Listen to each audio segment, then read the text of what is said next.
Faire aux professionnels des médias le point à mi-parcours du projet CO Béné. C'est l'objectif que vise l'organisation de cette conférence de presse ici à Arozon sur l'écologe de la famille Dia. Le projet CO Béné vise à renforcer la souveraineté semencière des communautés pour un seul monde sans fin. Il s'agit d'une manière globale de faire en sorte que les semences qui sont en voie de disparition, qui sont en train de disparaître, et les semences qui ont déjà disparu du terroir des communautés puissent être restituées à ces communautés-là. Donc, en juin 2021, on prévoit que 50% des paysans qui travaillent avec les partenaires d'Ebienne et qui sont impliqués dans le projet utilisent des banques de semences communautaires et s'alimentent dans le système semencier de la communauté. Ensuite, les variétés de semences endogènes dans les foyers et dans les marchés devaient être augmentées de 25%. Ce projet est piloté par le centre CEVAST. CEVAST, ça a plusieurs niveaux.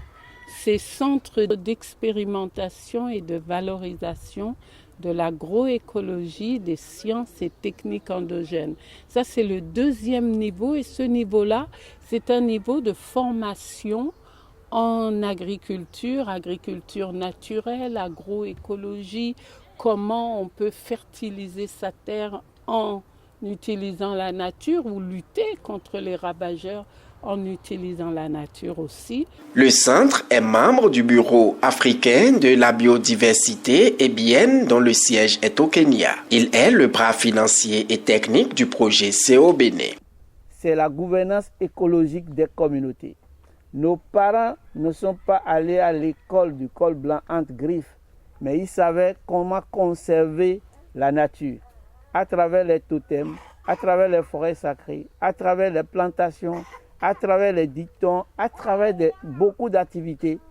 Donc comment cultiver et revenir sur ces pratiques ancestrales de la conservation de la biodiversité à travers nos communautés. Parce que EBIEN, c'est d'abord dans la communauté, ce n'est pas de la théorie, c'est aller réellement dans les communautés et travailler pour que nous puissions conserver ce qui nous reste. Garantir la souveraineté alimentaire en Afrique, c'est protéger les semences africaines contre tous les risques. Et à l'heure actuelle, l'un des risques majeurs est le projet d'adhésion du Bénin à l'UPOV. Je vais vous transférer le projet UPOV, la convention UPOV. C'est-à-dire que je vais louer chez toi dans ta maison. Et tu me dis, voici les conditions de rester dans ma maison. Je suis propriétaire, tu es locataire. Voici la convention qui nous unit. Tu lis ça d'abord, tu acceptes ou tu refuses. C'est ça la convention UPOV. Et des Béninois, des cadres béninois, dont nos impôts ont servi à payer leurs études et continuent de payer leur salaire, ont lu, je suppose, ce contrat-là. Et ils disent que le Bénin doit rentrer dedans. Non. Nous avons protesté. Oui, tous les députés ne sont pas allés à l'école. Mais, comme nous sommes des citoyens, nous pouvons leur apporter l'éclairage de ce dossier. 2018 jusqu'à aujourd'hui, ils sont supposés ne pas entendre ce que nous disons, malgré leurs oreilles bien fonctionnelles. On va faire quoi encore? Lorsqu'on vous dit que la semence, que tu ne l'achètes pas chez quelqu'un qui en est le propriétaire.